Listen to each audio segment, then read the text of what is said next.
신학 수업에 오신 여러분들 환영합니다. 오늘은 삼위일체 하나님, 밀리오의 조직신학 개론의 네 번째 챕터의 두 번째 소단원입니다. 제목은 삼위일체론의 성경적 뿌리입니다. 삼위일체론이 어떤 성경적 뿌리를 가지고 있는지 그것에 대해서 다루고 있는 소단원입니다.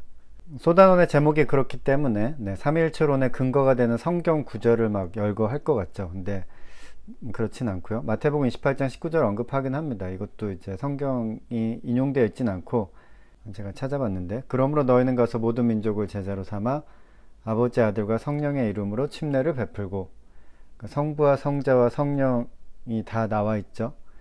이런 구절들이 이제 삼일체론의 근거가 되는 성경 구절로 사용이 됩니다. 밀리오르 근데 여기서 주장하고 있는 것은 그런 성경의 몇 가지 구절을 통해서 삼위일체론의 근거를 삼는 것이 아니라 삼위일체론은 성경 전체에 스며들어 있다고 주장을 하고 있습니다.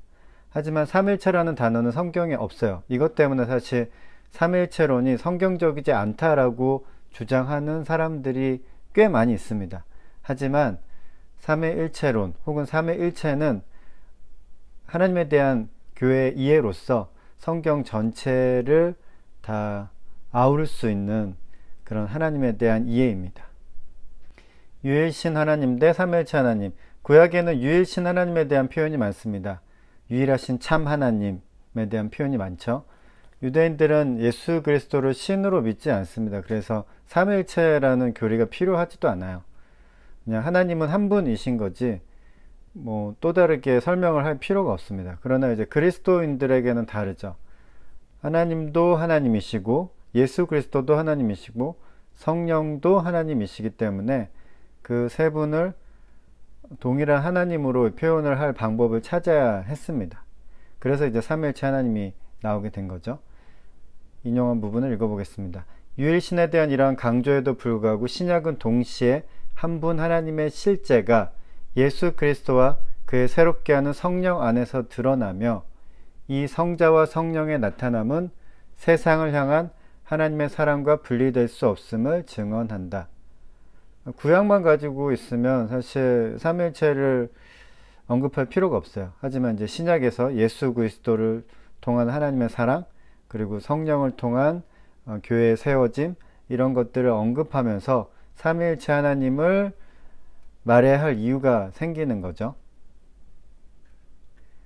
삼위일체 하나님, 그래서 제 생각에는 오직 한 분이신 유일하신 하나님이라는 표현은 그리스도인들에게는 좀 오해를 살 만한 표현입니다. 그래서 오직 한 분이신 하나님도 아주 틀린 표현은 아니지만 그것보다는 삼위일체 하나님으로 표현을 하는 게 더 나을 것 같습니다. 그 다음에 삼위일체 하나님은 성경의 증언과 교회의 경험과 일치하는 것입니다. 이것이 이제 성경에 없다는 이유로, 삼위일체라는 말이 성경에 없다는 이유로 이제 사람들이 좀 거부감을 일으킬 때가 있는데, 그런 것이 아니라 성경의 증언과 교회의 경험과 일치하는 하나님 이해를 하나의 단어로 만든 것이 삼위일체입니다. 인용한 부분 읽어보겠습니다. 세 분 하나님이 있는 것이 아니라 영원히 풍성하신 사랑의 하나님 한 분을 드러내는 세 개의 구별된 인격적 표현이 있는 것이다. 이건 역시도 좀 오해를 살 만한 표현이기도 해요. 그러니까 삼위일체가 항상 어렵습니다. 밀리오르가 설명을 할 때도 좀 어려웠을 것 같아요. 삼위일체는 어떤 신학자가 말하더라도 어렵습니다. 이걸 쉽게 말하는 것 자체가 삼위일체를 잘못 이해하고 있는 거예요. 삼위일체는 어려운 표현입니다. 이해하기도 어렵고 설명하기도 어렵습니다. 저는 이 표현이 좀 마음에 들지 않아요. 그러니까 세 분이 아니라 한 분이다. 삼위일체 하나님은 결국 하나님이 한 분이냐 세 분이냐 물어보면 사실은 세 분이 아니라 한 분이다, 이렇게 말하는 것도 좀 맞지는 않아요. 그러니까 세 분이면서 한 분이고 한 분이면서 세 분이다, 이렇게 말을 해야 됩니다. 이게 사실 논리적인 모순이라서 이렇게 말하는 게 또 거북스러울 수 있습니다. 하지만 세 분이 아니라 한 분이다 라고 말하는 것보다는 세 분이면서 한 분이고 한 분이면서 세 분이다 라고 말하는 게 좀 더 나을 것 같습니다. 그래서 삼위일체로는 어떻게 설명을 해야 하냐면 이야기로 설명을 해야 합니다. 그러니까 주의해야 될 것이 무엇이냐면, 이게 터무니없는 사변이 되기가 쉽습니다. 그냥 삼위일체 하나님을 믿어, 그냥 이거는 그냥 하나님에 대한 어떤 신비로운 표현이야, 그러니까 그냥 믿어 라고 하면은 이게 그냥 사변적인 이론이 되기가 쉽습니다. 그런 게 아니라 삼위일체론은 성경의 이야기로 전달하고 설명해야 합니다.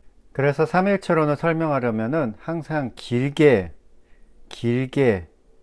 말을 해야 합니다. 삼위일체론은 어려운 철학적, 형이상학적 이론이 아닙니다. 주기도문을 응답하라, 제가 쓴 책이고요. 예수님이 가르쳐 주신 주기도문을 각 구절별로 설명을 한 책입니다. 간략하게 쓰려고 노력을 했고 그러면서도 깊이 있는 핵심을 제시했습니다. 저는 그렇게 생각합니다. 네, 알라딘 온라인 서점에서 구매할 수 있고요. 삼위일체론을 구분을 하는데요. 크게 이제 두 가지로 경륜적 삼위일체, 이코노믹 트리니티와 내재적 삼위일체, 이머넌트 트리니티로 구분을 합니다. 삼위일체론을 설명할 때마다 나오는 구분이에요. 사실은 경륜적 삼위일체, 내재적 삼위일체. 삼위일체도 어려운데 경륜, 내재 이것도 다 어려운 말이라서 이해하는데 도움이 안 될 수도 있어요. 근데 조금 쉽게 풀어서 설명을 하면은 경륜적 삼위일체는 역사를 통해 나타난 성부, 성자, 성령 하나님을 말합니다. 내재적 삼위일체는 존재론적으로 구분되는 삼위일체 하나님, 성부, 성자, 성령 하나님을 말합니다. 그러니까 존재론적인 표현이고 경륜적 삼위일체는 역사론적인 표현입니다. 다시 한번 말하지만 삼위일체 신학은 성경의 토대를 두고 있습니다. 형이상학적 철학적 이론이 아니에요. 인간의 머릿속에서 혹은 추론에서 나온 이론이 아니라 인간의 경험을 통해서, 역사를 통해서 나온 이론이 삼위일체 교리입니다. 내재적 삼위일체와 경륜적 삼위일체, 밀로리는 둘 사이를 반드시 구분해야 한다고 주장을 합니다. 그것에 대해서 두 가지 이유를 들고 있는데 잘 모르겠어요. 그 두 가지 이유가 합당한지는. 내재적 삼위일체와 경륜적 삼위일체에 관련된 아주 유명한 주장이 있는데 칼 라너가 한 주장입니다. 내재적 삼위일체와 경륜적 삼위일체가 서로 같다는 주장이죠. 그걸 이렇게 표현을 합니다. 내재적 삼위일체가 경륜적 삼위일체고 경륜적 삼위일체가 내재적 삼위일체다. 그러니까 같다는 거죠. 결국은 밀로레가 이제 이렇게 설명을 하는데, 만약 하나님이 구별된 새 위격적 방식으로 우리에게 나타난다면 이러한 하나님의 사랑의 구조는 그분 자신의 영원한 내재적 존재 안에 그 근거를 두고 있다. 그러니까 하나님의 역사적으로 볼 때 그런 경륜적 삼위일체 형태로 나타나셨다면 그것은 왜 그런 식으로 하나님께서 나타나셨냐면 하나님이 존재론적으로, 그러니까 내재적으로 삼위일체의 구조를 이루고 계시기 때문에 그 역사를 통해서도 그런 식으로 나타났다. 이런 이야기예요. 결국은 내재적 삼위일체와 경륜적 삼위일체가 밀접한 관련을 맺고 있다고 밀로레도 생각하고 있는 겁니다. 그래서 사실 이 둘 사이를 구분하는 게 무슨 의미가 있나 라고 생각을 할 수도 있어요. 근데 이 구분의 장점이 있습니다. 이제 밀로레가 주장한 건데, 이 두 개를 구분했을 때 경륜적 삼위일체에서 시작을 할 수 있어요. 그러니까 인간의 경험, 역사를 통해서 시작을 할 수 있습니다. 거기서 이제 내재적 삼위일체로 나아갈 수가 있어요. 이 반대는 위험해요. 사실 내재적 삼위일체에서 경륜적 삼위일체로 가는 것은 위험합니다. 그러니까 하나님에 대한 어떤 형이상학적인 이론을 만들어 놓고 그것에다가 이제 인간의 역사를 끼워 맞추는 것은 하나님에 대한 오해를 불러일으킬 수도 있고 인간의 역사에 대해서 잘못된 이해로 이끌 수가 있습니다. 그래서 이런 반대 방향은 항상 위험하다. 경륜적 삼위일체에서 내재적 삼위일체로 가는 형태로 삼위일체를 이해해야지 그것이 바로 올바른 삼위일체 이해이다 라고 하는 것이 이제 밀로레의 주장입니다. 삼위일체론을 좀 정리를 하자면은 뒷부분에서도 더 이제 구체적으로 나오겠지만 그냥 살짝 정리하고 지나가자면, 인간과는 완전히 다른 구조를 가진 존재인 하나님을 인간의 서투른 언어로 표현한 것입니다. 이것이 최선이냐?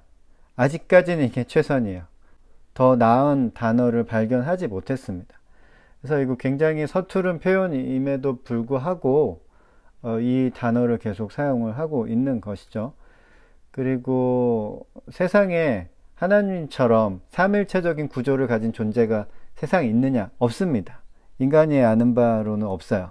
그래서 설명하기가 어려운 거예요. 그러니까 일단 삼일체 하나님을 이야기한다는 것 자체가 이 세상에 있는 어떤 존재와도 다른 존재인 하나님을 이해하기 위한 하나의 형식적인 틀인 거죠. 그것을 인정하고 들어가겠다는 것이 이제 삼위일체론입니다. 오늘은 여기까지 하겠습니다. 들어주셔서 고맙습니다.